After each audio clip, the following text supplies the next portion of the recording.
Photo Tips Monthly will be starting at 4 o'clock in just about under 15 minutes. Stay tuned and be ready to ask your questions of Jim Landers of Landers Photography School.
Hey there, Jim. Hey, Melissa, how's it going? Going good. Good to see how this is all going today. We're going to try this new. You have more experience at this format, so It looks different when I'm not the one in control. There's fewer things on the screen. yeah. Let me see. Oh, is that true? You don't have the. Let me go ahead and get that here. We'll be starting in about 5 minutes. Let me go ahead and put our. Let me see. And I'm still learning all of our our layouts and stuff. Here we are. Now I hear something. Is that on your? Do you hear like a whooshing sound? There. That was it. Was it a? Oh, was it a fan? It must be my air conditioning because that was turning my audio off. Oh, really? Dang it. Let's see. Let me see. Okay, we have us there. And we'll be starting in a few minutes. If you want to, you can email me the presentation and I will put it in the Google Doc so it can be a link that people can get to. Definitely. Sunrise and sunset. Let's see. Yep, I do have a PDF version of it. Yay. You can send it to the FinerWorks.sm.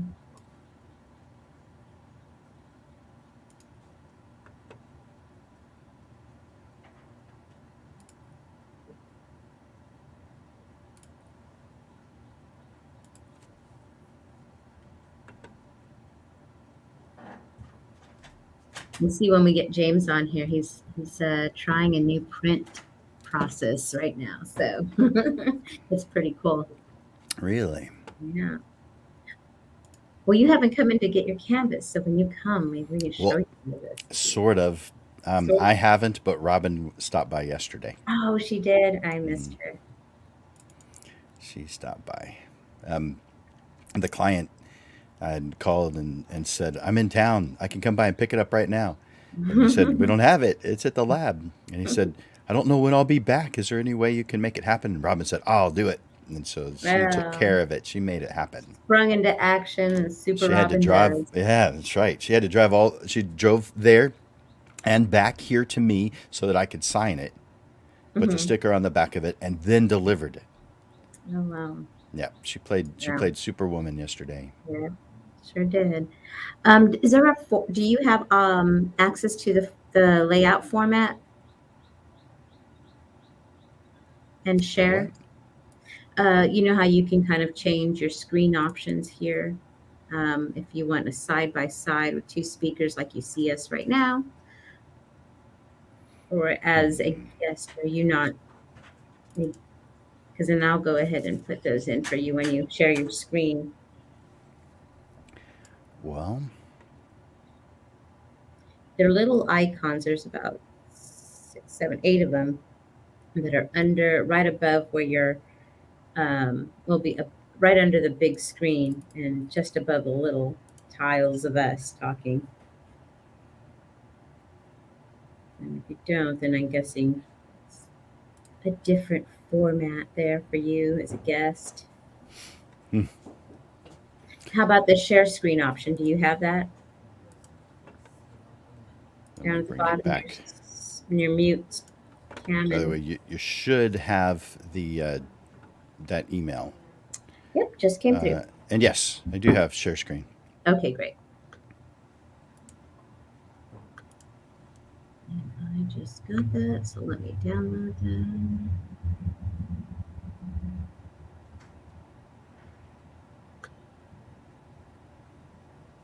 There we go. We got 1 minute.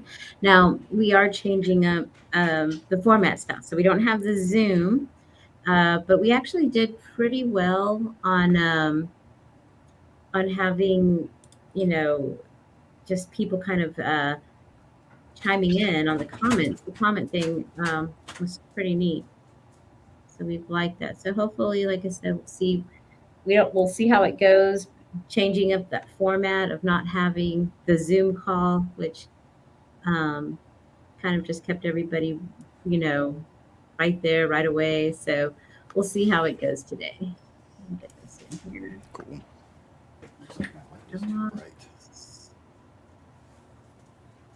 Just want to put this in here and save it.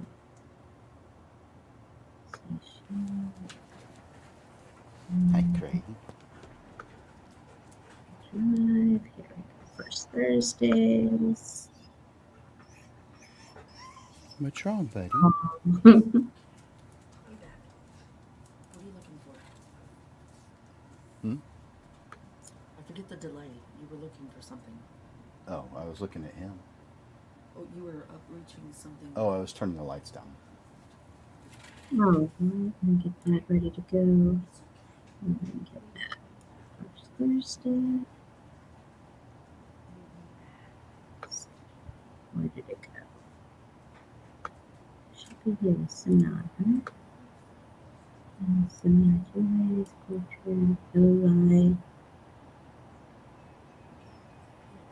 sunsets, and suns. Where'd you go?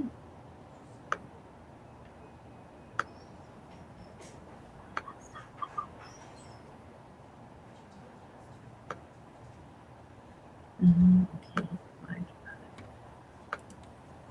And first Thursday. Okay, let me just make this available by link.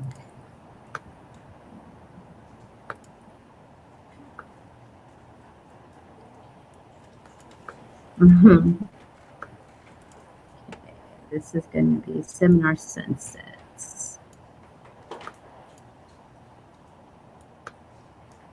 And let's share it here. Sunsets. Okay. Share file.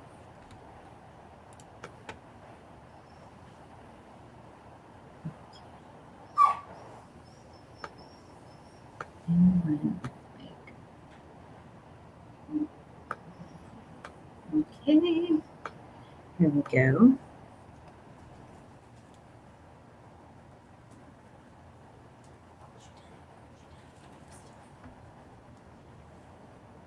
I really like being able to work with both formats without having to have my phone on the side. This is really, really nice. Good. Yeah, when I still have my checks that I have to do. That's why we have the music on so I can check audio and all thing. The only thing is we have it selected to go to photo essay, but I checked the photo essay and it wasn't streaming on there. I don't know if because I'm the one sharing it and James is an admin. I don't know.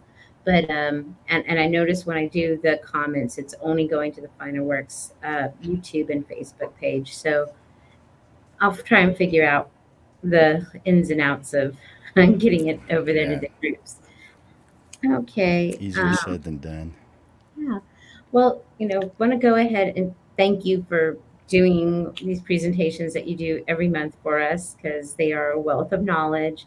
And they're great for not only, budding photographers and maybe even artists that are needing to kind of add photography to their toolbox to capture scenes that they want to reference later for you know actual art paintings that they do.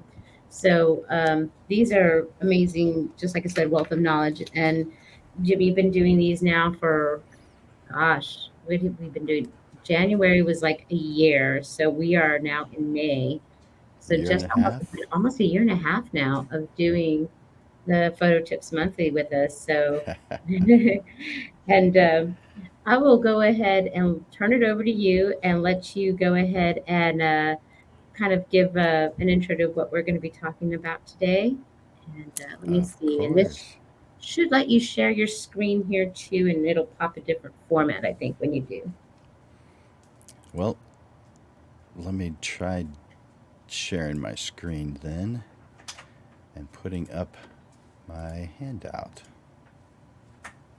And the link to that handout is, let me put that to add the stream. And link to that handout is in the comment section of YouTube and Facebook Live. I guess it's going to show the whole thing, but that's okay. Uh, All right, so just in case that you guys want to, those of you who are watching want to follow along with the words that I'm using, you can certainly do that. But you don't need to. You can just use it as a podcast and just listen to the words. But that's if you want to see it. I'm going to see if I can give you a better layout, maybe. Nope. That might be a little better. That way it's not covering any part of the screen for you. There you That go. works. That works? That is perfect. I like it. Thank you, Melissa. Yes. All right. So my name is Jim Landers, and I am A photography teacher. I've been teaching photography since 1997, about 6 years after I graduated from college with a degree in photography. And you might ask, well, why'd you wait 6 years to start teaching it? Because I didn't think I was good enough. Someone had to effectively slap me in the face to tell me I was good enough to share what I wanted, because I looked at other people as being better than me and I want to be like them. And when someone would ask me, can you teach me? I'm like, well, I guess I could, but I'm not good at, that's not what I do. There's other people who I want to aspire to. Why aren't you asking them? And this one person just looked at me funny and effectively, she didn't slap me in the face, but she effectively did with her words, told me, you mean to tell me that someone with a degree in photography, who's been doing photography as their sole income source for 6 years, has nothing that you can share with me? Yeah, I guess I'm wrong and you're right. I guess I would. I mean, that scenario makes sense. Of course I have something to share. Why did it never cross my mind before? It took someone else telling me that this was something good. And I wonder if that's how it works for a lot of us in photography. We create some images, we share them with someone. Maybe we put them on a social media page and someone says, wow, this is really good. Have you considered going into photography? Have you considered creating images and selling them? And there's lots of ways, of course, to do that. You can do prints. You can photograph things when you're on vacations. You can purposefully take vacations for the purpose of making images. But a lot of times it takes someone saying, you have got it, to cause us to realize we do have something to share with the world. And I think all of us do.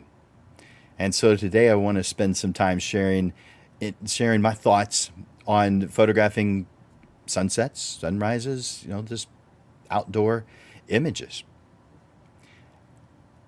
I believe a beautiful sunset evokes all sorts of emotional responses and maybe even some good memories.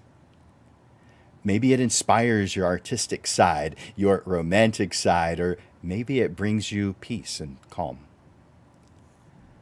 Although sunsets and sunrises occur every day, there are few things so common that are also so unique.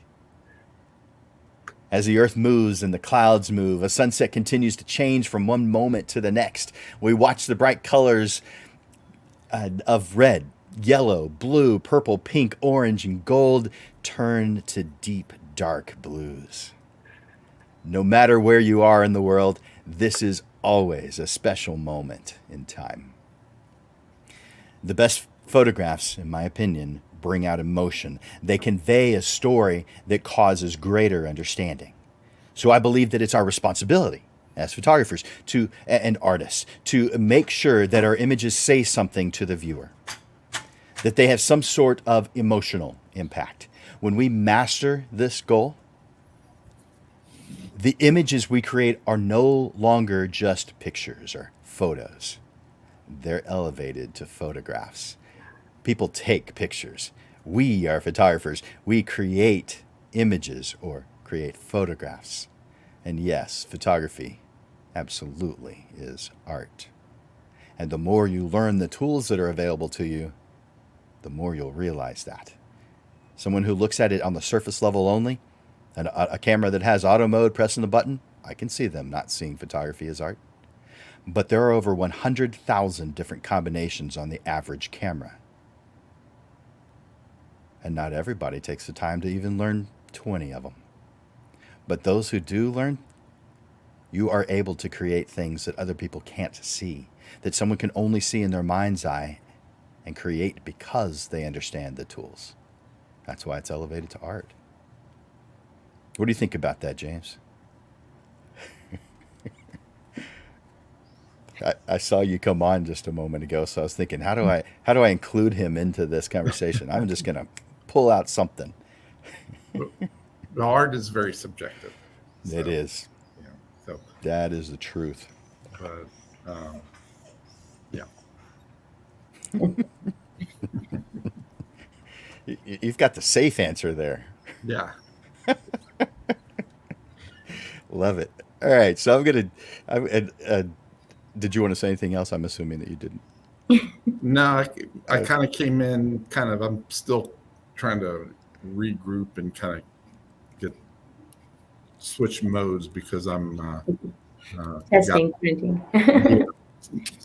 got like 3 things going on at the same time. So I'm You, trying to, you have less hair here. yeah. Yeah. It was getting a little too long. So You don't look like Santa anymore. no. Decided to go for a slightly younger look. Nice. Nice. Well, I want to Speaking of share. younger look. When was that picture taken, in 1990? I don't know what photograph you're talking about. What photograph? What? I, where is it behind me? I don't know. It just seemed to have moved up for some reason. I don't know. Just like the Jeffersons. We're moving on up. Yeah. Sorry, not you have to be a certain age before you understand that particular comment. So, Yeah. Melissa, you're not old enough to know that one. Moving on up like George and Wheezy. Yeah, what? You must have watched the reruns. Okay, we'll go with that. I like that answer way better. I love it. All right, so I'm going to share with you guys some tips. And in my opinion, the photograph does not begin at the moment you press the shutter. It begins well before that. Kind of like if you were to build a home, does it start at the foundation? No, of course not. You don't start by pouring concrete. You have to have a frame to pour the concrete in. And it has to start even before that, because you had to know where to put the frame. And it has to start before that, because you had to make sure the house wasn't situated in a way that every time it rains, that water comes through the front door. And it had to start before that, because you had to buy the property. When you're photographing something, it starts well before that. It starts with planning. And I know you have created beautiful, wonderful images in auto mode or some other simple mode of sunrises or sunsets without any planning. You just happen to be at the right place at the right time, which is fantastic. That's going to happen because there are some beautiful sunrises and sunsets. And if you just put yourself in the right place at the right time, you have that ability. But if you take a moment and look around at your environment, you'll find beautiful and interesting places that make for great foregrounds. Remember, sunrises and sunsets don't last very long. So, an hour, half an hour, it just doesn't last long. So make sure that the location you choose is where you will be able to see the sun go all the way down to the horizon if you're doing a sunset. Choose a spot where the sun can go all the way down. I've seen images that have been turned into me as class assignments where it was pretty clear to me that they saw the beautiful sunset, but didn't set themselves up for a beautiful photograph of it because of where the sun was coming down into something that wasn't very photogenic. It wasn't something that really was interesting. In fact, if anything, it distracted from what was going on. Now, that doesn't mean nothing should be in the foreground. It could mean that, but there's a lot of things that really do add interest and add to the story. And so think about that when you're planning. Look for opportunities that could include silhouettes even. So I'm going to give you 6 things to consider when you're planning. Number 1, find a beautiful, interesting place that will make a great foreground. Number 2, choose a location that you'll be able to see the sun go all the way down to the horizon. Number 3, look for opportunities to include silhouettes. Now, I guess I should make sure that I just define what a silhouette is. I do make the assumption that some of these things that I say, everybody knows. But I have come across on rare occasion someone who said, I don't know what that is. So this is something that is between you and the light source. And because they're between you and the light source, there is no light on your side of it. This could be a person. This could be a building. This could be trees. This could be a mountain. It could be anything that's in between you and the light source, as long as there's not reflecting light being reflected back on the other side of it, or a very small amount being reflected back on our side of it. So that's a silhouette. A lot of times you think of it as, you may think of it as a, maybe couples, if you're photographing couples, having them as just black shadows really in front of this sunrise or the sunset. That's one way. There's a lot of ways to do that. Number 4, be there early. I'd say at least half an hour beforehand.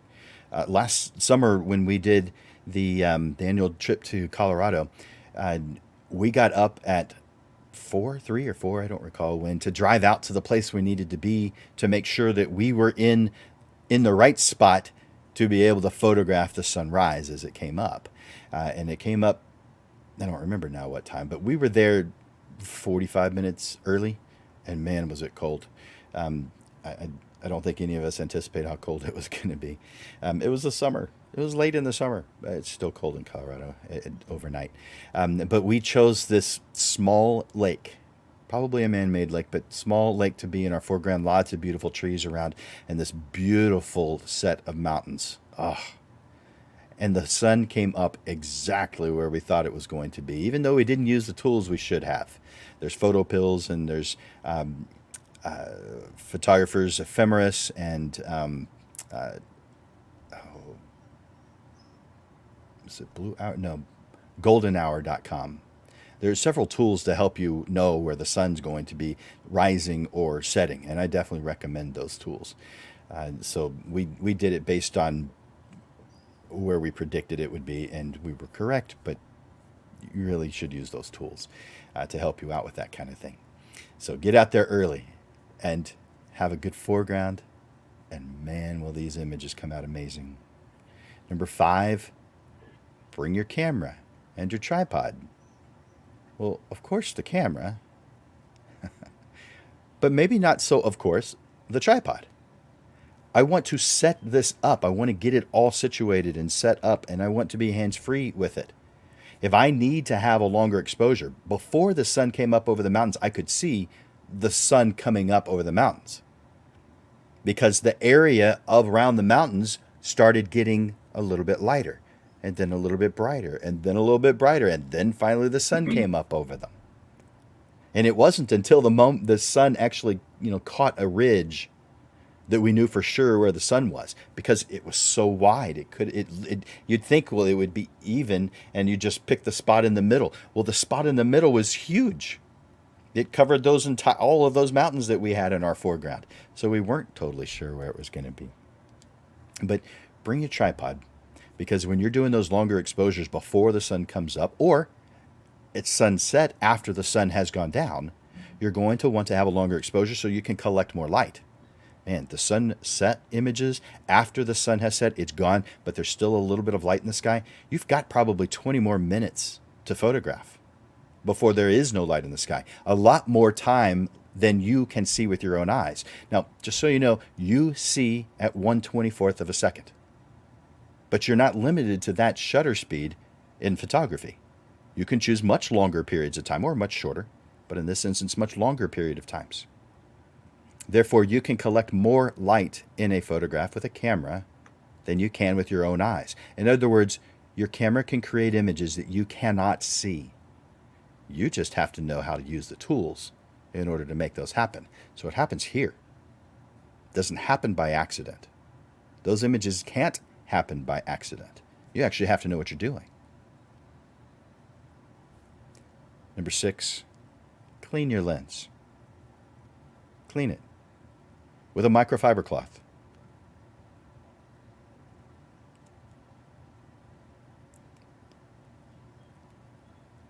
There's that little star there that says at least a half an hour beforehand. There's other places where you can find this information. So newspapers, weather stations, your Google Calendar even has that kind of thing on it. And then use any of the apps. What about weather?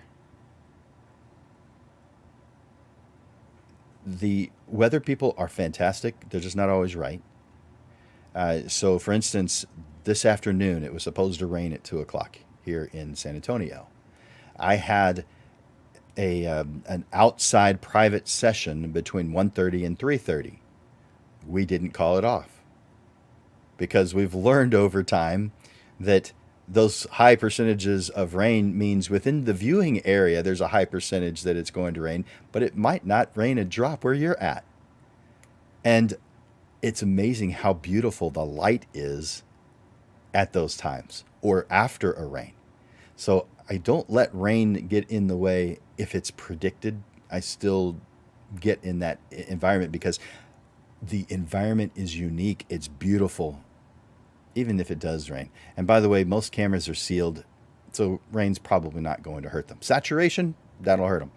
But rain just dripping on them, that's not going to cause any problems. Now, you do want to get it to a dry environment afterwards. You don't want to just put it wet into your camera, because then it remains in a wet condition, and then you run the risk of getting mold. That's not a good thing for a camera. I'm sure you can imagine. So weather is a good thing. Dust, it may be an irritant, but it can make for some beautiful sunrises and sunsets. Smoke in the sky, I mean, we don't want that, and we don't want to breathe it. And we don't want to own the property that's being burned. But smoke in the sky can make for some amazing sunrises and sunsets. So as a photographer, don't let that distract or detract you from being out in that environment. Let's talk about lenses.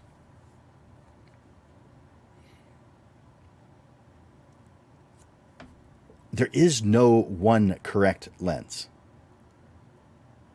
There's no one correct camera. There's no one correct shutter speed. There's no one correct f-stop. There's no one correct any tool available to a photographer.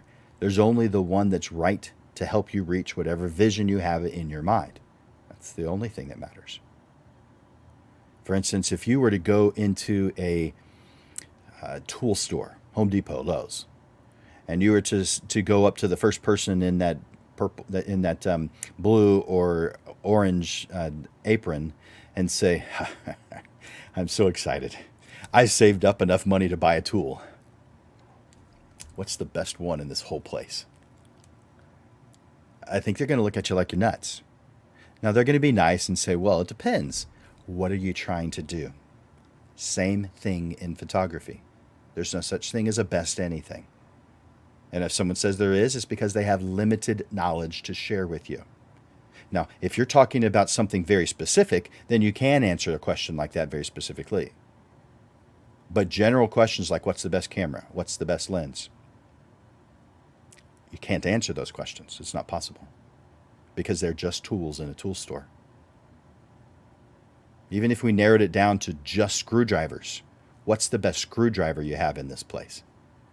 It still depends on how you're going to use it. So lenses. I want you to choose lots of different focal lengths. What's a focal length? Well, if you've got a zoom lens, it's wherever the number winds up that we never pay attention to. So we've got that 70 to 200 on our camera, and we zoom it in all the way. At that point, we're going to be at 200. But we don't really care what the numbers are. We just care that it looks good, that our composition looks right, that we've zoomed in enough, or we have backed up enough. We've included this vast amount of space with a more wide angle lens. More wide angle creates a sweeping landscape, just includes everything in it. Of course, the sun is going to be itty bitty tiny in it. But if we use a telephoto lens and we zoom in, then the sun gets bigger as a result, because we're not only zooming in on whatever's in the foreground, the background gets zoomed in too. I'm picturing an image of a cheetah on an African safari.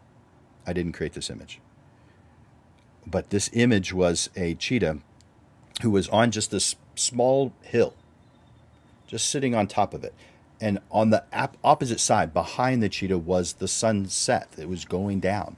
And it was a silhouette of this cheetah. And so the cheetah was black. I mean, it was a solid black. You could make out that it was a cat. You probably may not have been able to tell it was a cheetah, but it was a cheetah. This mound was black, and the cat was black.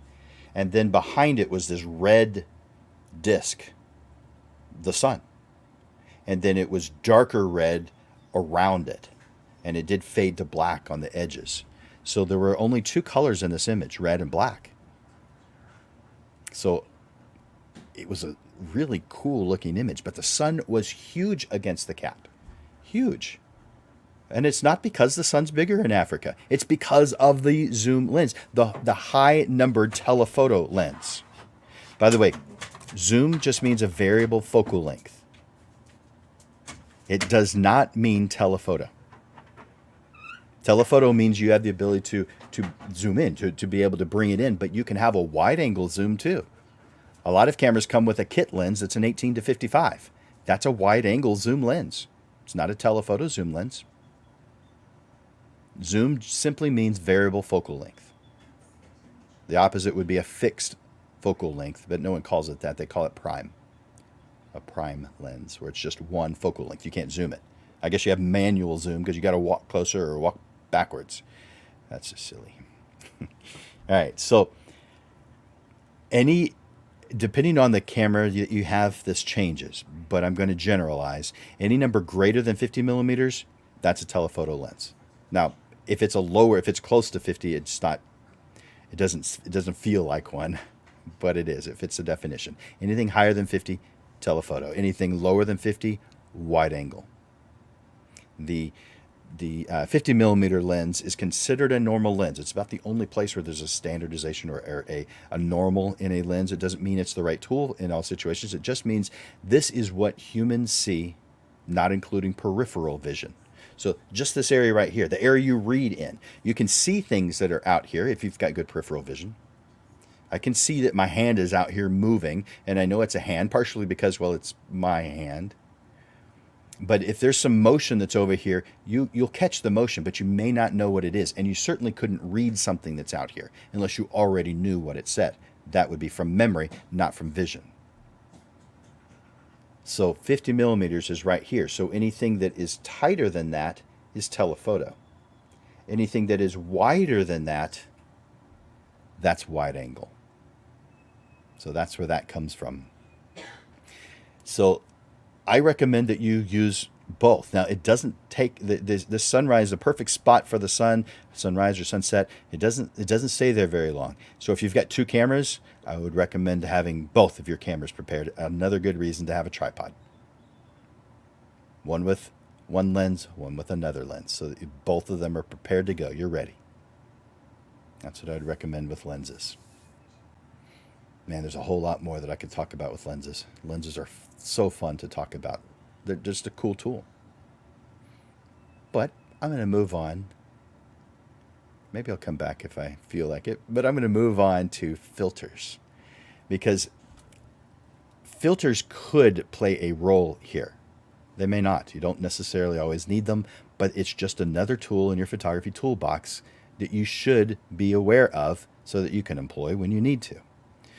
A filter can cause some reflections that won't enhance the look of your images.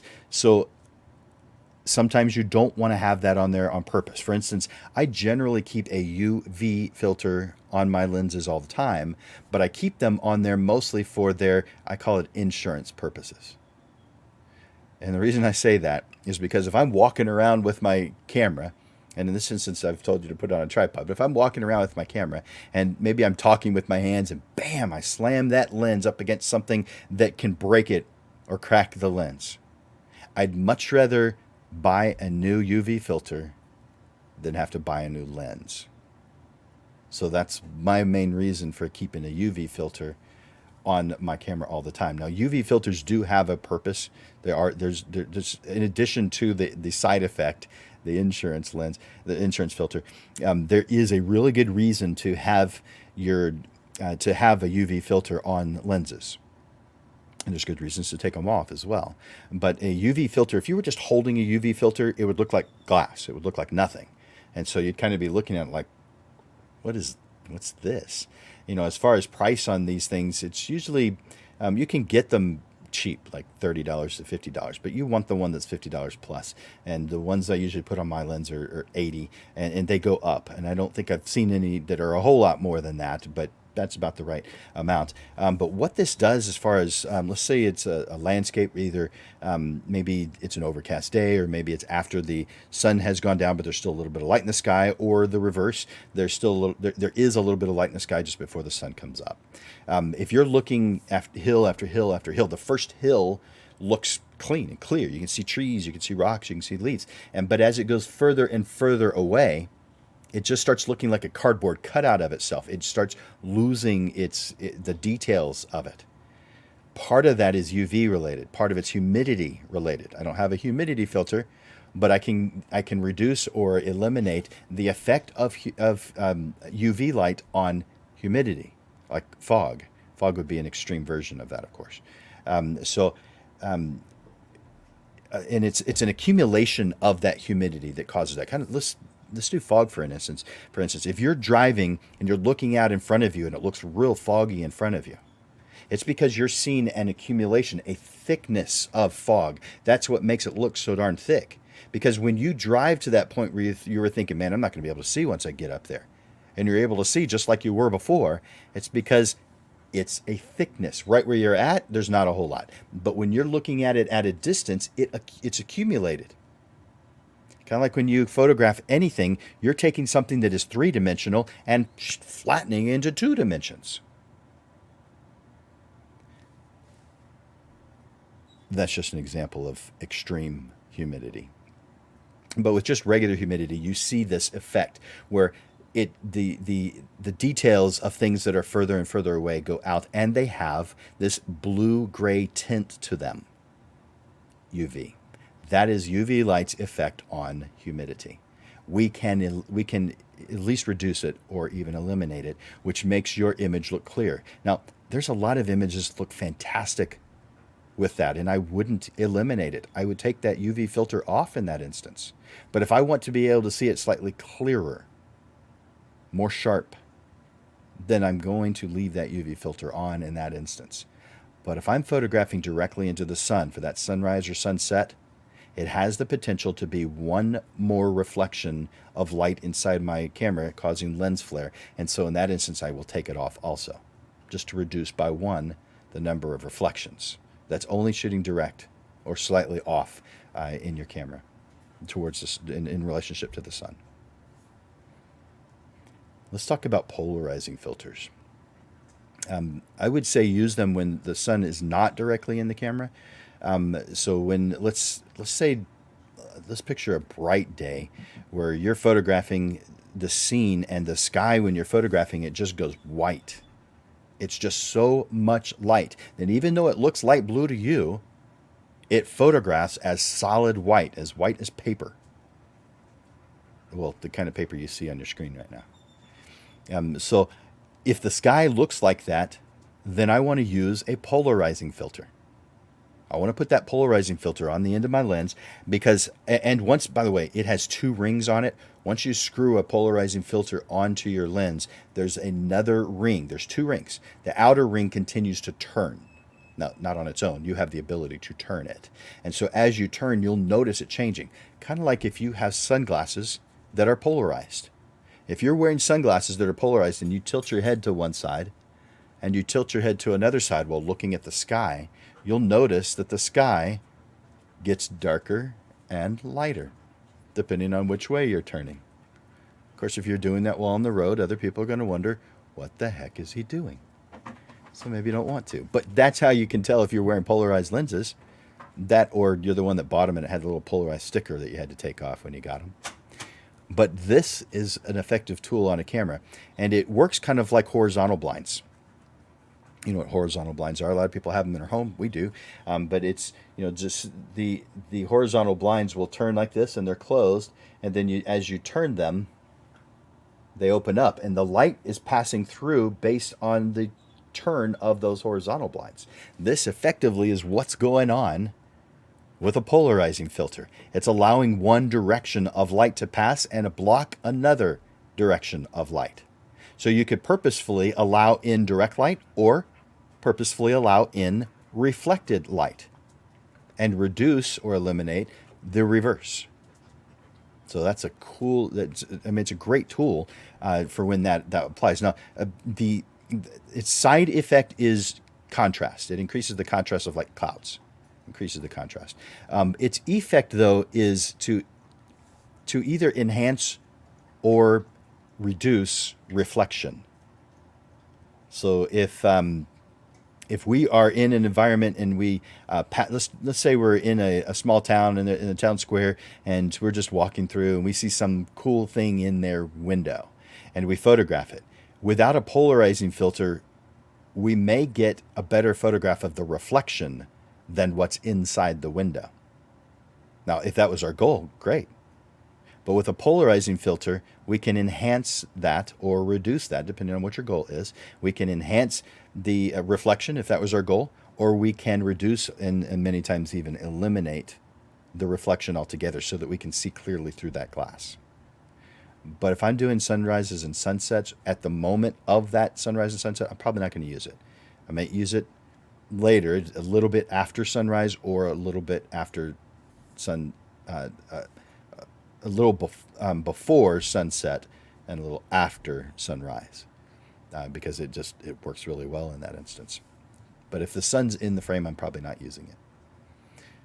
Now, there's the next filter I want to share is the neutral density filter.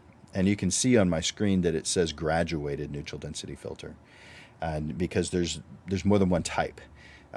Basically, there's two types of neutral density filters. Just plain neutral density filter and then the graduated. The difference is with the plain one, it's solid. The whole thing is even. It's the same amount of light blockage. It's like sunglasses for you, but it's made for your lens. It blocks light. But with the graduated, it starts clear, and then right about the middle, it starts fading into that darker area.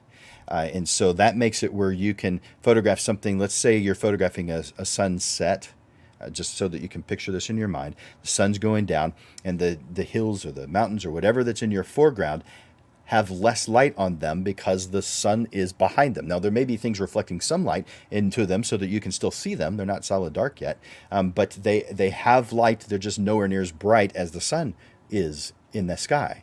So if you were to reduce the amount of sun in the sky but keep the amount of light the same at the bottom of the scene, then this could produce a much more pleasing image. If you're let's say you're a beach scene or a water scene, maybe it could be, let's say, a lake, and you've got a bunch of sailboats out on the lake, but it's really bright. The sunlight's reflecting off the water. It's just ridiculously bright. I would use two neutral density, graduated neutral density filters, and turn them upside down. So the dark half is up here on one, and the dark half is here on the other, and there's a strip right across the middle where I want my one or two sailboats to be within that space. And this bright area that would be at the top is reduced, and the bright area that's at the bottom is reduced, and only that area that I want people to pay attention to, the subject of my photograph, I would have that. So I would have to have two in order to make that happen. So there's not a whole lot of reason I would do that, and a whole lot of times that I would do that, but I would do that in that instance. But generally, I'm using them just one at a time. Now, sometimes you have a situation where you want to collect a lot of light, or no, let's not do the light one. Let's do time. You want to collect a lot of time. I'm going to give an example that's not sunrise or sunset. Let's photograph a waterfall. Because that's, to me, that's one of the best examples of this. So if we're photographing a waterfall, and our goal is to get that water to just look soft and flowy going over those rocks, just, man, so you're conveying that motion. If I do that and it's a bright, beautiful, sunny day, I get the most beautiful white rectangle I've ever seen, because I will have collected so much light that nothing got collected. It's nothing. Solid white brightness. Obviously, I don't want that. I want this to look like a beautiful waterfall that conveys the motion of that water. So therefore, if I put a neutral density filter on one, it's probably not enough. So I will probably have several, 2, 3, that I will put on there. It's called stacking. But I'm stacking those filters so that I am reducing the amount of light coming through so that I can collect more time. My goal is to collect more time, not more light. So, man, these tools are so cool. But you're only using them for very specific things. But that is a tool I would recommend to have in a nature photographer's toolbox, is neutral density filters and graduated neutral density filters. And I say it plural because I think you need the set, not just one. The one that, that's got 1 stop, 2 stops, 4 stops, where you can combine all of them to make it even darker. And I also recommend a filter system that makes it where you don't screw them on, but they sit in this little holder that's out on the outside of your lens. Now it's got to be appropriate for your lens. Otherwise, if it's too close in, it'll make a vignette around the edges. And maybe you like vignettes, so you're okay with that. But if I want a vignette, I'll add it in post. I don't want it to happen if I don't want it. I want to choose later. So I don't want my camera to give me that limitation. And so I've got the appropriately sized base for this filter system, and I just slide these squares or rectangle, depends on what company you buy from. Koken is square generally, and Lee is generally a rectangle. And rectangles give you more options. Lee generally is a higher quality, but it's also almost always glass, so you got to be real careful with them. Koken is almost always plastic, and I'm not even sure Koken is still around. I've had Koken filters for such a long time that I don't need them. But there's also an off-brand that is surprisingly acceptable, K&F Concept. I don't know if you've heard of that one, but I surprisingly like that one as well. It does the job I need for it to do when it comes to neutral density and graduated neutral density filters. Those can be expensive, but not the K&F Concept. So, and there's more things I could talk about filters, but now I want to move on to proper exposure.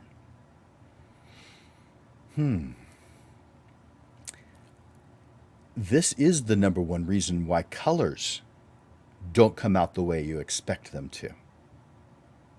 Those brilliant colors that you see at sunrise or sunset, they look amazing. When you're just looking at them, you're just in awe. Man, it makes you feel good to be in that environment. If you're not used to getting up early to seeing that kind of thing, but you're up and you're seeing that, that is the experience you have right now. It really feels good to be a part of this. I mean, this is just art. It just happens every day, and you're there to witness it. And if you've got your camera, to photograph it. But man, a lot of times they look washed out, especially if you've got your camera in one of the program modes or in auto mode. Because your goal of your camera, when you're not in control of the amount of light, your camera's goal is to get the correct amount of light every single time. But you may have a difference in opinion on that one. A lot of times with those sunrises and sunsets, it collects too much light. So therefore, those beautiful, brilliant, vivid colors are fantastic pastels. And sometimes that looks really good too, but not if that wasn't your goal. So therefore, we want to control exposure. You don't want any of the program modes or auto modes. You want manual mode. Now, if you don't understand manual mode yet, maybe you start off with the program mode so you can see what the camera's choosing, and then put it into manual mode and then make adjustments to get less light in this instance. Or you reach out to some dude named Jim Landers at Landers Photography School, and maybe he can help you with that kind of thing. Who knows? So let's talk about exposure modes. If you let your camera make the decision of exposure, you're likely to get an image that really doesn't capture the beauty of that kind of light. That doesn't mean it's not good in any situation. It just means it's not as good in those situations as it is in others. A beautiful sunny day, middle of the day, your camera actually does do a pretty good job in most instances as far as getting the light right. It's the end of the day, either just before the sun has come up or just after the sun has come up. And that 1 hour, by the way, that 1 hour of light at the beginning of the day and the end of the day is called the magic hour. Some people call it the blue hour. Some people call it the golden hour. But it isn't gold for an hour, and it isn't blue for an hour. But it is magic for an hour. So I choose to call it Magic Hour instead of the other two. You can call it whatever you want, as long as you create beautiful images of it. And show them to me, because I like seeing them.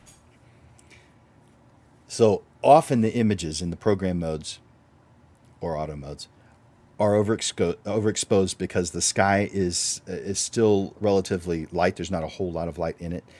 One of your goals should be to preserve the highlights in the scene. If the highlights are overexposed or blown out, then reduce the exposure until you get a good exposure of those highlights. And I'll get to that step by step here in a second that you're seeing. Underexposing will make the colors look more saturated, more defined. The image will look more dramatic when you're controlling that light and reduce what the camera thinks is correct. So you control it. Now, for full auto, for those that are used to full auto modes on their cameras, a sunset is an ideal time to switch your camera to aperture priority or shutter priority, or even better, manual mode, and to take a variety of images at different exposures. Now, let's do this step by step. Rich, vibrant colors are generally for sunrises and sunsets.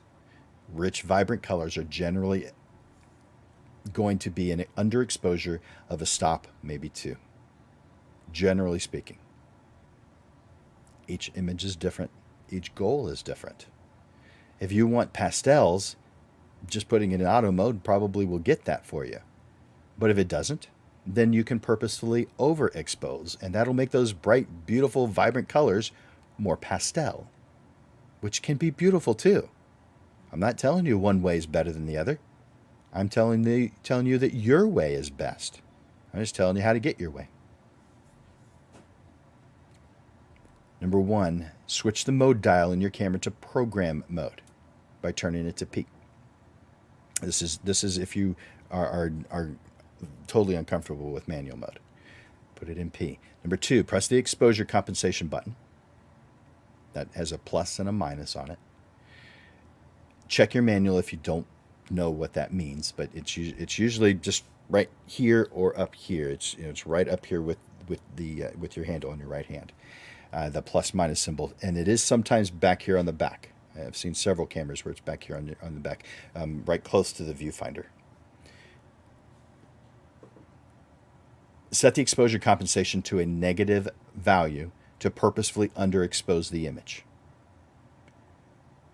Start with a -1 and then create an image. See what it looks like. And press the shutter, get an image, take a moment to look at it. If it's just right, great, you're done. If it's too bright still, then change that to an even lower number. And then create it again. I mean, this is going to take a couple seconds. It won't take you long at all to look at the photograph and decide whether it's too bright or just right. For many DSLRs, press and hold the button while making the changes. It depends on your camera. Press and hold the plus minus while rotating the change. Number 3, if it's still too bright, lower it. Make it less light until it's just right. Set the exposure compensation back to 0, though, once you're done, because it does not zero itself out. It stays wherever you were last. And again, this is program modes only. There's 3 program modes. One's obvious because it's called program mode. Then you have shutter priority and aperture priority. On Canon cameras, it's called time value and aperture value. But these are shutter speeds and f-stops that you're controlling. All 3 of those are program modes, meaning your camera is in charge of exposure. So if you make a change on shutter speed or f-stop, then it makes a change in the opposite. Because if you're controlling shutter speeds and you make a change, it will make a change in the f-stop. You're in control of ISO, so it's not going to make a change there unless you chose auto ISO settings. Then it would or could change ISO. Sunsets, once the sunset, switch to manual mode. This is what I prefer to do, switch to manual mode. In this very low light environment, the exposure meter on your camera is going to be wrong. So if you're photographing after the sun has gone down, it starts off with there's still a little bit of light in the sky. And wow, does it look amazing. But it goes away pretty quickly. It just gets less and less and less light, meaning if you want to create an image, you're going to be increasing the amount of time that you're collecting light. But you can continue to photograph after what appears to you to be dark. You can continue to create amazing images during that time. You are stuck as a human. We have a very narrow understanding of what time is. But when you start using a tool that has the ability to control time, a camera using shutter speeds, you can create images that you cannot see with your own eyes. After it has gone dark, now not long after it's gone dark, 5 minutes, 10 minutes is about all the amount of time you get during that. But once it has gone dark to your eyes, long exposures, seconds, many seconds long, 8 seconds, 10 seconds, 20 seconds, 30 seconds. When you do a long exposure, you still collect light. And man, does it ever look cool. The sky is the most amazing color of blue you're probably ever going to see. It's just fantastic. So play with this, but you can only do that in manual mode. It's just not an option in any other mode. Because it's your camera won't see it as an option. It won't understand it. By the way, you're going to run across one other potential problem, and that's your focusing system. You're likely going to have to turn it off. So don't use using your autofocus is good in almost all situations. I don't have a problem with it. I don't use auto point of focus pretty much ever, occasionally, but it's rare. So I don't want to use that auto system. You've got 5 auto systems on your camera, and 2 of them are your autofocus. One is the autofocus itself, which you'd expect, but the auto point of focus is the other, where the camera chooses what the point of focus is supposed to be. I don't want my camera choosing that. If it was always in the center, then I could get away with my camera choosing it. But I don't always have my point of focus in the center. I have it wherever I feel like having it. So therefore, I want to put that point of focus where my point of focus actually is. So I control that point of focus. For different cameras, that's in a different place to control it. For Nikon, it's possible that you have to make a change in your settings before you're able to connect it to control it, but not always. And a lot of times you control it just by back here with your thumb. There's also a place like let's say you have one of the newer cameras with a touch screen. You touch on the one that's for autofocus points, you click on it, and you can move that around. Now for Canons, there's a button that's right here on your thumb that it looks like a square with 3 dashes across the center and 1 dash centered in the top and the bottom. So a total of 5 dashes. That's your focusing system button. So when you click that on the back of your screen, you'll notice that it's changed, and you have the ability to go from the auto point of focus, which will have all of them lit, to single point of focus, which will have 1 lit, and you can move it around to any of those dots that are available, and you put that dot on your subject. So that's how you do that part. I need to get something to drink. I'm starting to get dry.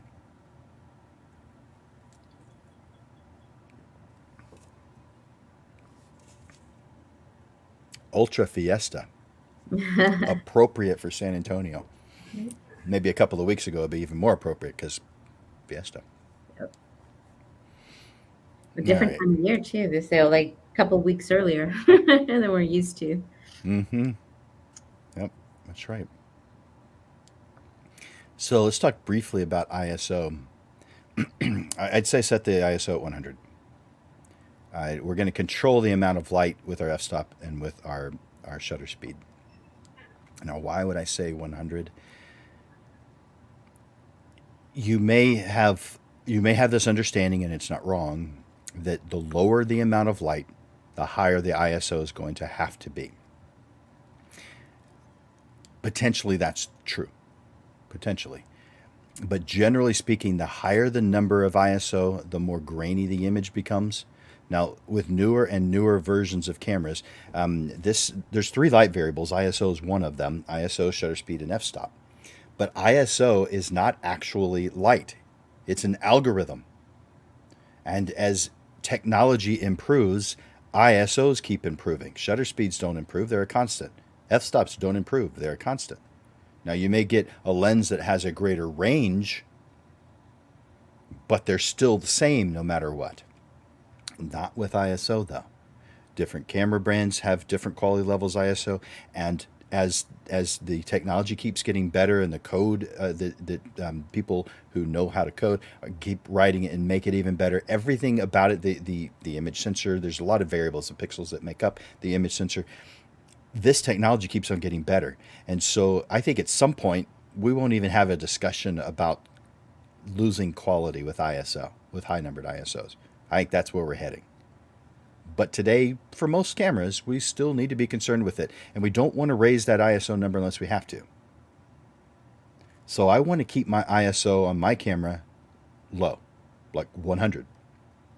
I want to keep it real low because I can increase the amount of time in order to get the right amount of light, because my subject's not moving. Now, if I'm photographing and it's a windy day, and I've got trees that are moving, I've got clouds that are moving, I may change my mind on that and purposefully go with a higher numbered ISO.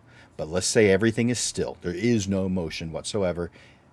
Everything, there's mountains, there's trees, but there's no motion. There's maybe no clouds in the sky, or if they are, they're still, or appear to be still. In that instance, I want to have my ISO at 100. And the reason is because I get my best possible quality out of my camera at 100, because that's the lowest numbered ISO on my camera. Generally speaking, the lowest number ISO on your camera is its native ISO. It's the base. It's where everything begins. It's its best. There are some cameras that allow you to get under that native ISO, and it's not hurting them at all to go lower. It just doesn't increase the quality if it goes lower, because there's a base level, and 100 generally for most cameras is that. So higher numbered ISOs, I am concerned about the dots that make up the photograph. And if I am including stars, because stars are still visible in the sky at sunrise, and they become visible at sunset. And I like including the stars. I want them to be part of it. They're there. I don't want a high numbered ISO to make it appear that those dots that I'm seeing in the sky are just pixels. I want to see the stars, and I don't want to see the little tiny dots that make up the image from my pixels on the image sensor. So that's my thoughts on ISO. Do you have any other thoughts, Melissa, on ISO? Or is that Well, like good? when I think of ISO, again, I'm old school film, so I've always thought of the grain in the film with the ISOs, and in some cases, I that has become part of the reason I would shoot maybe at a 3200, because I want that grainy look. If I was shooting, let's say, a punk rock band in a dive bar, um, the grit to it was really good. And so when I think of digital, it's more to think of it in pixels. Is that correct? Hmm. Uh, Yeah. in the ISO, okay. So yeah, so is it a total different composition when you look at the photo? Like let's say a film where you see the grain in the image, and a digital image shot, with a DSLR, and you have a higher ISO. Are you seeing more of a pixel? I mean, does it look different than grain looks like on a film? It's, Is it different? Yeah, it is. However, they're so similar mm-hmm, that if you were comparing two side by side, you could tell. you can tell. But you could tell because you know what you're looking for. Mm-hmm. Someone who wouldn't have any reason to look for that, or wouldn't even know that that's something to look for, they wouldn't notice.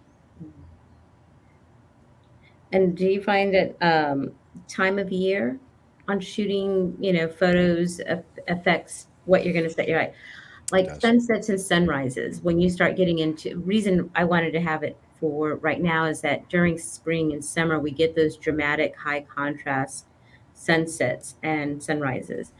And then when you have winter months, you have this overcast day.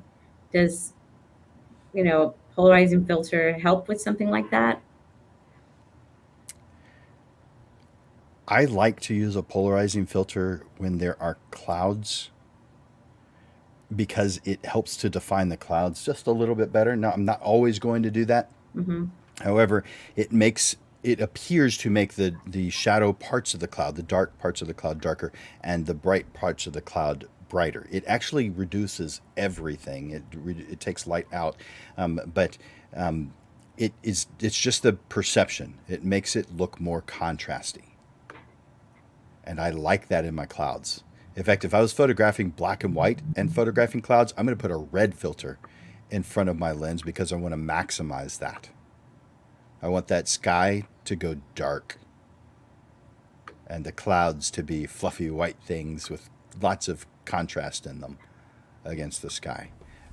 But I haven't done that type of black and white photography in forever, probably 30 Yeah. years. Yeah, let's see if we have a little time towards the end, and I think I have like a fun thing I'll throw at you. Cool. Okay. Awesome. All right. Let's talk about color balance.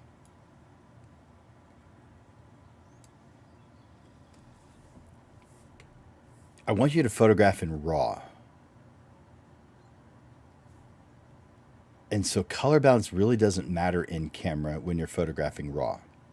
But not everybody photographs in RAW. So therefore, I want to talk about this for just a little while. If you're photographing in JPEGs, then I want you to start off with your white balance in auto white balance. Some cameras it's just listed as AWB, auto white balance. Think about this for a moment. You cannot simply choose one color balance and leave it there all the time. So this is a bit of a challenge. As the earth moves, the warmth of the light changes, and therefore your color balance may need to change with it. Now, if you could just put your color balance on daylight, the icon that looks like the sun, and get nice warm tones, and if you want to get a specific color or mood, then take the same shots at various color balance settings and look at your camera's LCD, that little screen on the back of the camera that I call confidence, because, well, that's what it gives you, confidence. Where compared to a film camera, you couldn't see your photograph when you created it. You saw it whenever you got it back from the lab, which, depending on when you took it to the lab, may mean months. And of course, there were the 1 hour labs. I think Melissa would know a little something about that, where they would print it they would process and print real quickly.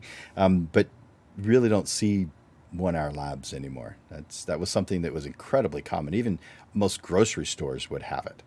And now I don't know that there's such thing as a 1 hour lab. And why would that be? Well, we don't have a need for it any longer. Very few people are film. Very few people use film. And so there's very few places that even process film or make prints from negatives anymore, because there's not a lot of us doing it. Most of us have switched over the last 20 years to being 100% on the digital side because, well, we see the photograph right away. Things can be more instant. If there's a problem in the photograph we just created, we can fix it. With film, we didn't even know we had a problem. So there's no fixing it. You get what you get. If you're in a kindergarten class, you get what you get and you don't throw a fit. Although we would throw a fit if we didn't get what we wanted. So, so we've got a lot more leeway with digital. But I believe that you should be photographing in RAW format. Now, if you want to do both RAW and JPEG, fine, do that. I often do that. I almost never use the JPEGs, not anymore. It depends. There are times when JPEGs are appropriate, but not one of those times, in my opinion, isn't sunrises and sunsets. If you have 3 things in place, I want you to use RAW. If you've got all 3 of these things, 1, your camera gives you the RAW option. I don't know of any cameras that don't, but I know that if it's old enough, it doesn't. But I don't think any new ones don't give you the RAW option. 2, you have software so that you can convert that RAW to a usable image file, because a RAW image file isn't usable by anyone. You can't send it to the lab. Is that right? You guys you can't send a lab to FinerWorks, can you? A raw file? No, Yeah, it's I not wouldn't think so. recommended because there's a lot of data that can become Mhm. I guess the right way of saying it is misunderstood. Um, raw is think of raw as the rough draft. Okay, and then Good. the final draft is how you export is based upon how you export it because the raw is made to be edited. It's made to be adjusted. It's a digital negative, Yeah, essentially. that's And perfect. so, just I mean, out of the camera, if you export it and you don't make any adjustments, it's going to look like your raw image, and you might as well just convert it to JPEG. But there's some limitations with raw. One, it can be proprietary in some cases. The printing software out there, even the best printing software out there, that like what we use for the high-end printing software, doesn't really support raw. So uh, it's not well supported in printing itself. So most color labs are going to want you to provide a JPEG. That's the most common format. Even your high-end professional ones, that's going to be what many of them require. Although we do allow other options. And then the color profile that they're going to want you to provide is, in all likelihood, majority of cases, is sRGB. Some will take Adobe RGB, and a few out there will take Pro Photo RGB. But our recommendation is, and we accept those, but our recommendation is just to go sRGB.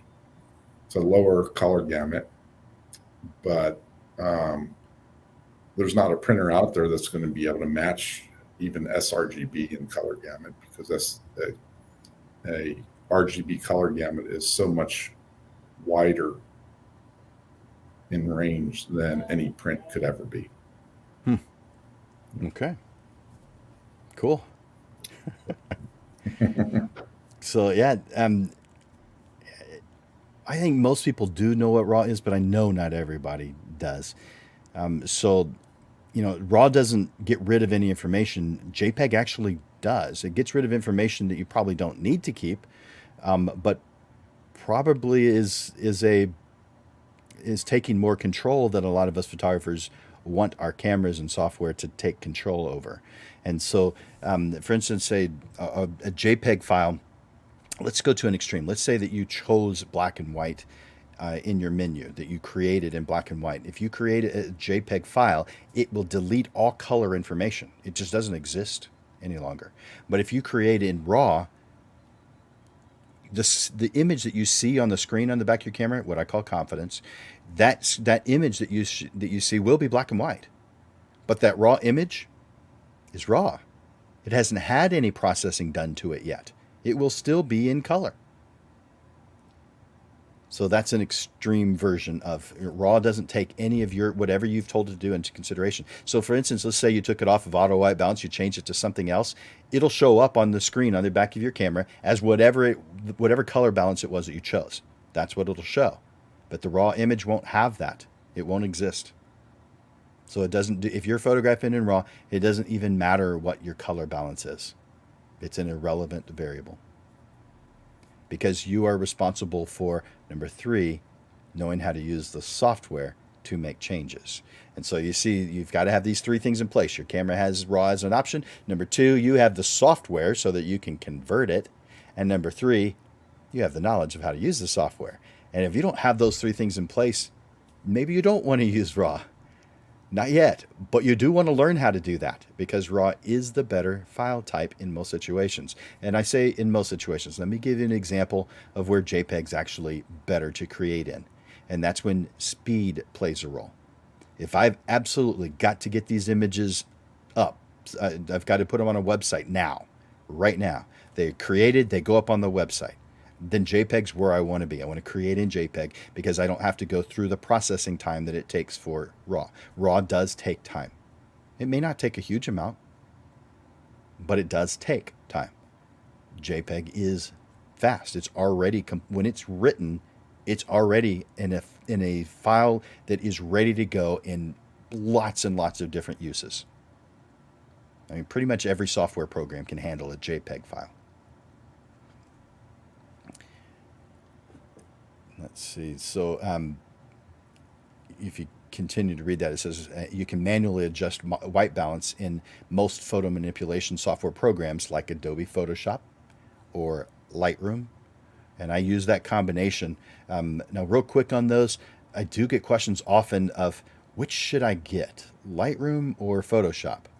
This isn't a which, W-H-I-C-H. This isn't a which kind of thing.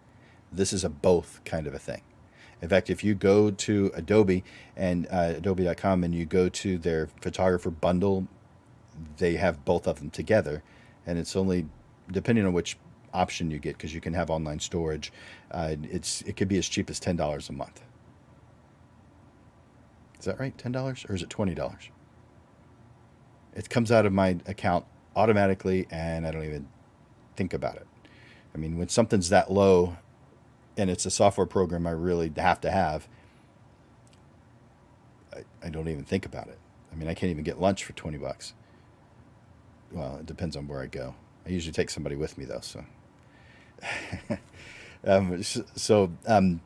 We've got these we need both, in my opinion, Photoshop and Lightroom.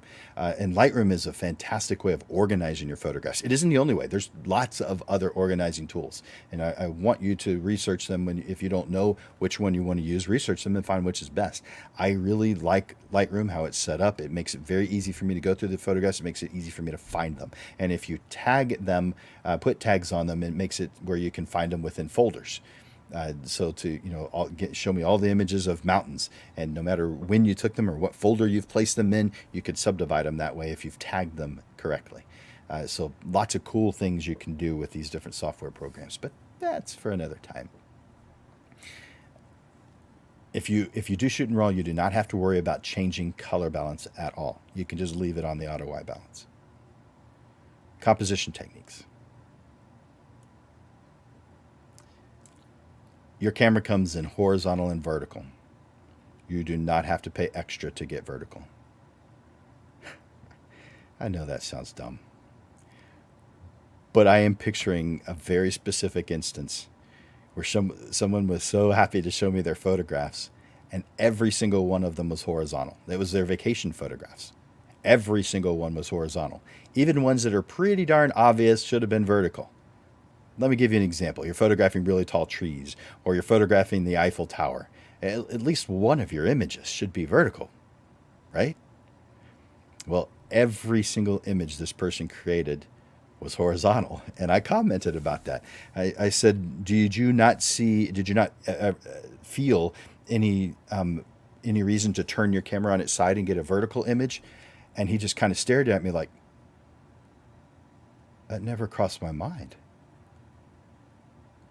He was kind of, blinking his eyes and looking at me and looking away and looking back at me. And I'm like, yeah, it didn't cost anything extra. Sorry, sometimes I'm silly, and that might have been kind of rude, but I thought it was funny. But that really had never crossed his mind, and that just stuck with me. Most sunsets and sunrises probably do look best as a horizontal. So most of the time that is how it probably should be. But turn the camera on its side. Create a vertical image to get a new perspective. Maybe you've got a tall tree. Maybe you're in California and you've got this massive redwood sitting next to you. Include that. Show how tall that is relative to the sun coming up halfway up its trunk. That might be super cool to photograph like that. And it might have crossed even that guy's mind in that instance. Who knows? Maybe not. All right, but that gives you a new perspective. Now, I do think that the horizon should be straight. Now, if you're photographing a hill and the sunrise is here, I'm not saying to make that hill flat. I'm not saying that at all. I'm just saying keep the earth straight. If I'm photographing a body of water, I want it to be level. I don't want it to look like the ocean is pouring out of the side of my photograph. I know that's part silly, but I like to have a level body of water. I just think it looks better. But that's me. You don't have to share that opinion. Rule of thirds. Man, that's one of the most simple composition tools, and you've probably heard it a million times. I don't know how many composition tools or rules there are. They're meant to be learned, understood, and forgotten. Broken. Not forgotten, but broken. Learn them. Learn as many composition tools as you can possibly get your eyes on, so that you know them, so that you're aware of them, and realize why they exist. Because there are times when they are the most appropriate tool, but they aren't always.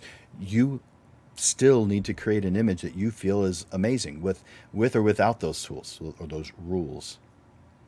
Rule of thirds places elements like the horizon, the sun, silhouettes, etc. off center. Compose the scene so that the horizon line is not in the center. It's either at the top third or the bottom third. Placing the horizon line about 1/3 from the top or bottom of the frame is more pleasing in most instances. Is it always? No. It could be even lower than that or even higher than that. It depends on what story you're trying to tell. What are you trying to convey? So rule of thirds is an interesting tool, but break it. Use whatever you feel is the right composition. But it means dividing the scene into thirds. So you've got the top third, the middle third, the bottom third. And then in thirds the other way as well. This side, the center, and this side. Rule of thirds. Now let's think about the foreground. Find something interesting for your foreground to add depth to the scene, to be able to show distance, size. It could be a structure, it could be a lake, it could be a person, a sign, a picnic table, whatever it is you want. Your awesome new car. Something in the foreground helps to show distance and size. Here's another example of something you could do. Keep it simple. Now, if that doesn't help tell the story, then don't choose that. But if it helps tell the story, to isolate the subject, the things you want the viewer to get from viewing your photograph, your piece of art, avoid clutter that doesn't help tell the story. You may have to move. You may have to get lower. You may have to get higher. You may have to change lenses. But keeping it simple is a great tool. And here is the fifth of the ones I'm sharing, composition techniques today. Silhouettes. I mentioned them earlier. You need a point of interest. Every image needs a point of interest. It could be that sunset, but it could be something else. Some context to tell what's going on here. One of the best ways to add one to a sunrise or sunset is to incorporate some type of silhouette. It could be a person. It could be a tree. It could be anything. Something in the foreground. So, you can see some other ones here, a pier, hills, or mountains. So a silhouette, something in the foreground that's dark. It doesn't have as much light on it. I mentioned earlier that you need a tripod. Steady your camera. We don't want any motion coming from the camera. Not in this instance. There are times when it is a good idea to have camera motion on purpose. If you're photographing, let's describe something that everybody can picture in their mind's eye. A car that's driving by. If you were to follow the motion of that car and press the shutter while you're moving with the car, then the car, if you've done this right, will look still. And the background that is still will look like it's in motion. That's called panning. Now, the tires will still look like they're in motion because they are circular motion rather than linear motion. But the car, if it's done right, looks totally still, minus the wheels. Makes for a really cool image. But for what we're talking about, sunrises and sunsets, keep the camera still. No motion. We especially don't want any motion coming from the camera by accident, by having maybe a light tripod and there's some wind that comes by. Travel pods are what a lot of us use because they're light.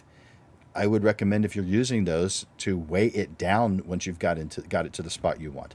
So maybe just like a grocery bag, and put some rocks in it and hang them from the underside of the tripod. That will increase its stability.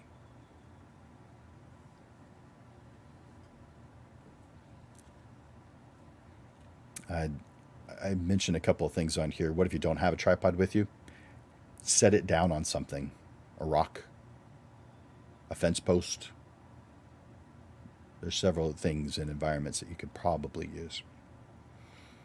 Additional tips. I touched on this one a little bit already. Manual focus. If your camera has any difficulty in focusing, switch it to manual focus. If there's not enough light or contrast, you have to do manual focus. If there is no contrast, there is no focus. No contrast, no focus. So you have to have a point of, wherever you've decided you want that point of focus to be, that has to be on a point of contrast. And there has to be enough light for that to happen. If you're photographing in a low light environment, or you're photographing something that doesn't have much contrast or enough, then manual focus is the tool you're going to have to use. So at the sunset, once the light has gone out of the sky, I can't focus any longer. So therefore, I am focusing on infinity, or I may be using hyperfocal distance, but I'm not going to talk about that here. But generally speaking, I'm going to be focused on infinity, so I've got it there. Or there's something that's in the foreground that I focused on before the light went away. Maybe a statue or something that's in the foreground that's not going to move. And I have to have it in manual, because if I have it in autofocus, it will try to focus. And if there's not enough light, not enough contrast, it's going to go and not be able to do anything. So you're going to have to put it into manual mode, or you won't even be able to press the shutter all the way. By the way, I keep showing shutter as here. That's if your shutter release is here, because that's focus and shutter release. So just a little bit is focus, all the way down is shutter release.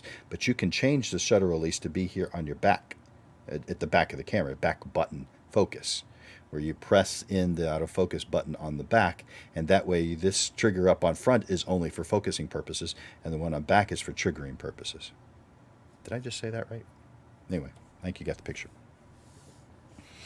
Pay attention to your environment. This is the last thing here. The cool thing about sunsets and sunrises is that they not only create wonderful colors in the sky in front of you, but they also provide a beautiful golden light that is just wonderful. Keep an eye out for other opportunities around you, not just the obvious ones in front of you. Because things like shadows and trees, those are the longest shadows at that time of day, either first thing in the morning or last thing in the evening. The shadows are incredible, but they're facing away from the subject. Kind of like if you're photographing a wedding reception during the toast. Obviously, everyone's paying attention to the person giving the toast. And they're paying attention, hopefully, to the bride and groom. But are they also paying attention to the other guests? The mother of the bride, the father of the bride, the mother and father of the groom? Pay attention to not only the action, but the reaction. So hopefully you guys have gotten some good stuff out of this today. How do you feel about any of that, Melissa? Did you want to add anything? I wanted to get your opinion on something. Let me go ahead. I'm going to remove your screen and share mine. Let me see, share screen. Let's see, here we go. So looking at this right here, let me go ahead and make sure I'm showing. Are you able to see that that pose there on the right-hand side where they have the silhouettes and the sun as part of the subject? Now, are they using a telephoto lens to create that shot?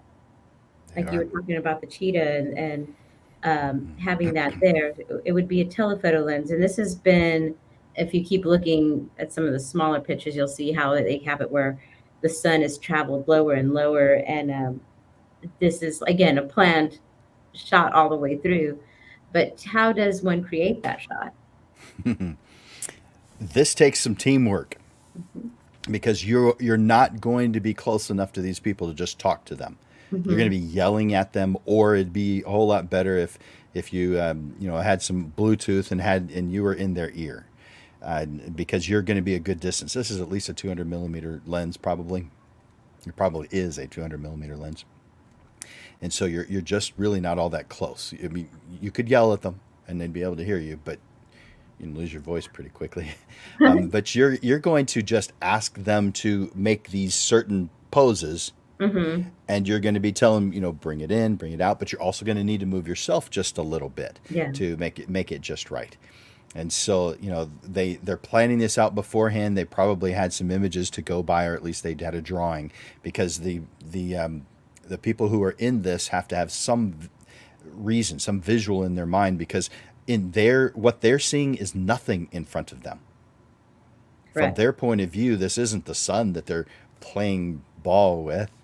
This is just nothingness. And so they're having to just judge space. And Mhm. so that will have to come from the photographer. That the person creating this image will have to communicate with them what it is they want them to do. So, raise that bottom hand, lower that top hand, keep it still. Now let me talk to the guy on the right. So Yeah. they have to be relatively still. The photographer is going to adjust just slightly to make it just right, because you can't fine tune all of their details. You will need to adjust some of them by your angle, by raising or lowering, moving to one side, zooming in, zooming out. And you can see in those images that all of these, the sun, the size of the sun in each one is the same, meaning that the focal length was identical on each one of those. They chose one focal length. Yeah. Like I said, it's a fun thing that I've seen people do. It's something I think. Now you were talking earlier about when you have a boat on the water and that reflection of the sky kind of sitting on there. Love Uh, that. yeah. And these were just some things that I kind of wanted to show to illustrate some of the things you were talking about. And we have these are some geo gallery Mm, photographers. pretty. And again, yeah, just to kind of get some of these images, are you using a filter in something like this to where you have that bright sun up on the top right there, and you have you still want to be able to catch all of the lighting that's hitting the rocks and the landscape that you're on? Would you use a filter, or how would you While there could be a filter on this one, I don't see any evidence of a filter. mhm. So that might just be all of the natural Mm, light. Another silhouette option here, Mike Tidwell. really? Cool. Yeah, you know him, don't you? Yeah. Yeah. Let's Neat. see. Got some other ones where we were talking about the colors in the sky. I like that they're catching the color also on the reflective water. Mm-hmm. And then here's one where you were talking about um, kind of going into your portrait, you know, perspective as opposed to landscape. So this is Eric Winkler, um, and he Nice. has this one right here, using that using the tree to kind of frame it. Again, you have this one with the clouds. I love the way the clouds are catching here. Is that motion in the clouds that is causing that effect? Is that It's motion. the okay? Mm-hmm. Yeah, Those are- that where the sunlight is and there's no detail at all. It's because it's just too bright for your image sensor to collect anything in that space. Mhm. So that's why it's gone to solid white White. in that space. Mhm. But yeah, the motion you're seeing in the clouds is the clouds moving, Moving. and So that's a wider angle lens. I like it. yeah. So that's great. Like I said, I just wanted to show some ideas of that sunset and the sunrise pictures that people have caught. Let me go ahead and well, actually, no. I just want to go ahead as we get ready to wind this up. Is that at midnight, our 40% off sale on our Epson Fine Art papers ends. You just have to use Epson Prints promo code when you check out. So if y'all have some great sunset pictures y'all want to try, go ahead and right now you got a good discount going on to use 40%. Wow. 40% off. So always Huge. great to go ahead and try to go big during that time. It's what I like. Yeah. Heck yeah. And so our next First Thursday is going to be June the 2nd. So it actually come before the first Tuesday that we have. And we're going to be talking about photographing fireworks and lightning, which I wanted to hit in June. So that way 4th of July comes up and people have some practice time to get the fireworks set, and which is something that everybody tries to really get great pictures of. It's often a blur and some light. So lightning and coming in, South Texas, usually around June is when we have some of those great lightning storms that start to roll in. So this again, we'll see some really good practice shots and stuff. So for June, I'm excited about that topic. Do you want to give just a little description about that? Fireworks and lightning. Yeah. Um, it's interesting because if you're photographing in JPEG, the color balance you want to choose is daylight, which seems odd. It's night. Why would I choose daylight? Because that's where the colors are. That's where they're correct. Now, again, I recommend photographing in RAW, so that becomes a non-issue. But in this situation, it's not too dissimilar than sunrises and sunsets. I still believe you need to have your camera on a tripod. Have it stabilized and not moving. You just choose the spot that's ideal and you hang out there and think about your foreground and everything. So I'm picturing some images that I did a while back at a country club, and I noticed that there were a ton of people photographing it because they were the members and guests, and they moved closer to where the show was going to be. But I saw the best possible spot as being behind where everybody was, because there was this body of water that I could have as a foreground in my photograph. I could have the sun, or excuse me, the flashes of the fireworks, sorry, the fireworks going off and reflected in the water in front of me, and nobody else was choosing that spot that I was in. I was there alone. It was the only spot that had a beautiful foreground. And so I felt really lucky to be in that space. Now, they were in front of me. They were on the opposite side of this body of water. And so they could have shown up in the photographs, but it was, after dark, you don't really see them. So while they are there and maybe slightly visible in some, they weren't visible at all. Thank you for showing that. That looks like here in San Antonio, SeaWorld. Oh, yep, there it is. John Kane. John I know Kane. John. Yeah.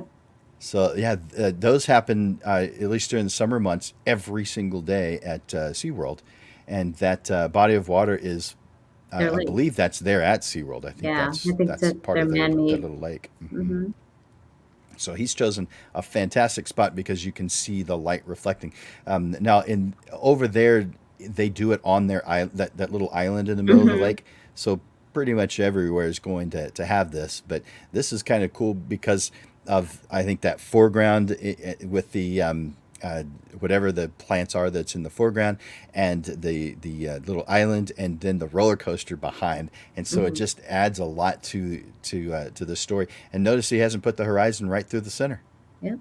so it's nicely the composition is nice. Right. Yeah, so hopefully you can kind of go into that on June the 2nd, give people great tips to capture all of these, get some time to practice between June, because I know June we have a bunch of festivals, things like that, that'll go ahead and give people time, and then hopefully they can capture really great 4th of July photos, maybe add them onto geo galleries or have them printed here at FinerWorks. And again, you guys can watch this on replay either on our Facebook or on our YouTube channel. And I guess it actually did make it to the photo essay. Just wouldn't let me comment on it. That's what it was, but it let it play there. So I'm guessing people in photo essay will be able to go back and watch this. Do you have any announcements for you, Jim, before we kind of cut out? Do you have anything going on with photo essay?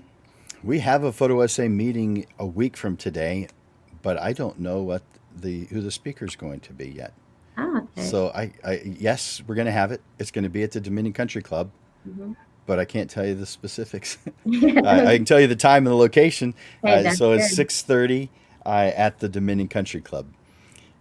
So that's where it's going to be. Hmm. And of course, I have classes and programs that I do all the time as group options, and I also have private options that are available as needed.